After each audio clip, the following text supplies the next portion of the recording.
What's up, everyone? It's your boy Scott. Welcome to the Scott Reports. Today I'm bringing you an anime review of Granblue Episode 2. And the beginning of Episode 2, or rather the end of Episode 2, pretty much answered a question I had in Episode 1 as far as what was going on with this series. And that is that it's still coming on in April. It's still set for the spring. They just decided to show Episode 1 and 2 as a preview of sorts.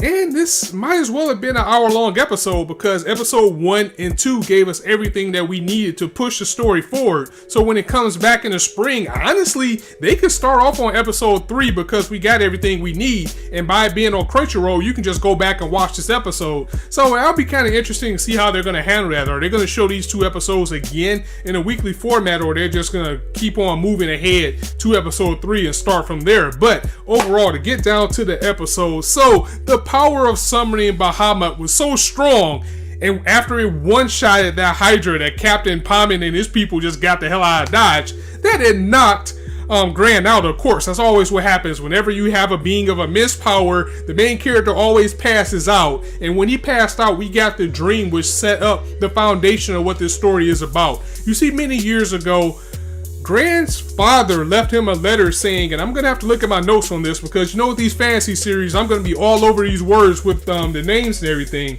But basically his father said, meet him in Estalucia, the island of the Astrals. And this was many years ago, back when Gran was a little kid. And that set him on his course that he's on now to become what's basically a sky adventurer, to find this island in the sky and to find his father. And that is going to be the nucleus of Granblue Fantasy, or at least our main character and his aspirations of just wanting to dream big. He's always wanted to see the sky, find his father, get out and do adventure. He knows it's a dangerous world out there, so that's why he's been training with the sword and everything so he can meet this task. And we know how this stuff works already. It's like when he finds his father, if he's still alive, because he's probably going to be dead, captured, or a villain. They could twist it and go that way. It's going to be interesting to see what happens if and when he does find his father. And we also find out the biggest thing of this episode is the link or the connection that Lyria and Gran have in this episode too, because I was just playing in the first episode when I said, yeah,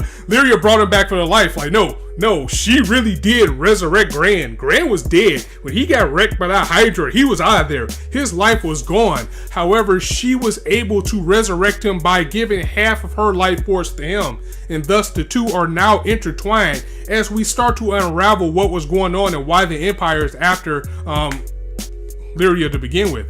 So as I kind of figured, Lyria is a product of experimentation, but how much of that is experiment, we don't know yet, because there were some beings called the Astrals that existed hundreds of years ago that seemed to have faded away, but they didn't have any descendants. And she herself doesn't have any memories of who she was besides being locked up in that cell and being used for the experimentation of what's called the primal crystals that the Empire wanted to try to unlock and figure out how to use. Now, the power of this crystal and to unlock what Lyria is able to do, like summoning Bahamut or, I don't know, raising somebody back from the dead, can only be done by the Astral. So now we kind of have that notion out there that she may indeed be either a descendant or like an actual Astral themselves that didn't fade away.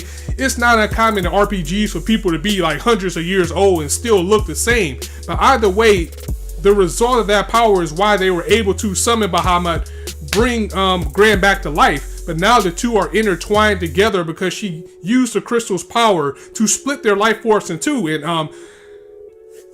I forgot her name. I'm getting a brain fart already. But Katarina explained that the two are now combined. Both of their lives are basically one. If they get too far away, they'll start to weaken. And if one of them dies, then they both die. So now that forces Gran in a way to have to leave with Katarina and Lyria in order to embark on this Granblue Fantasy.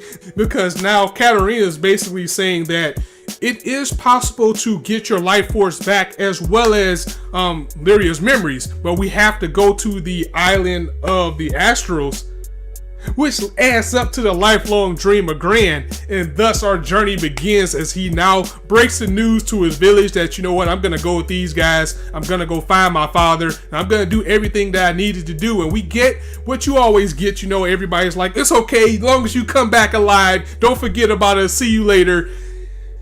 And we're gonna start from here. So this was a very quick episode. I mean, it was a full-length episode, but it wasn't that much there besides the explanation of the world building that we are gonna get. And again, I kind of agree, and I like that they did this episode 1 and 2. It might as well have been an hour episode, like you had the preview of ReZero and Chaos Head and things like that. Not Chaos Head, Chaos Child and things like that, where they put 2 episodes together to better explain things. I think it really helps this series in the long run. I just want to know if they're going to backtrack and show us episode 1 and 2 again when we start off in April, because honestly, I don't feel they need to. I feel that these 2 episodes did a good enough job for us to go on our journey. So yeah, that was episode 2 of Granblue. So guys, is 2 episodes enough to let you know if you're going to stick with this? I know we still got to get that 3rd episode to know if we're going to do with it for sure. But did it intrigue you enough to say that when this comes out in April, I'm going to be there? Are you still on the fence on it? Do you want to drop it? Does it seem too typical that you don't want to see this type of thing again? Definitely let me know in the comments. I know for sure I'm going to stick with it. I'm excited. But the thing is about spring might be all live reactions, especially with Rage of Bahamut coming back in spring, which is also about side games.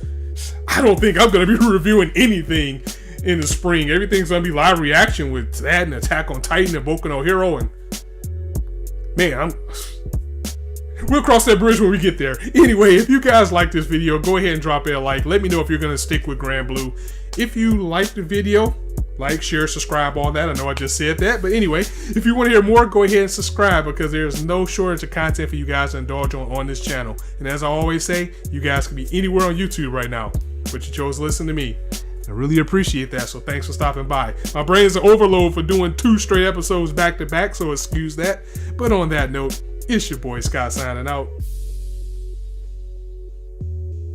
See you soon.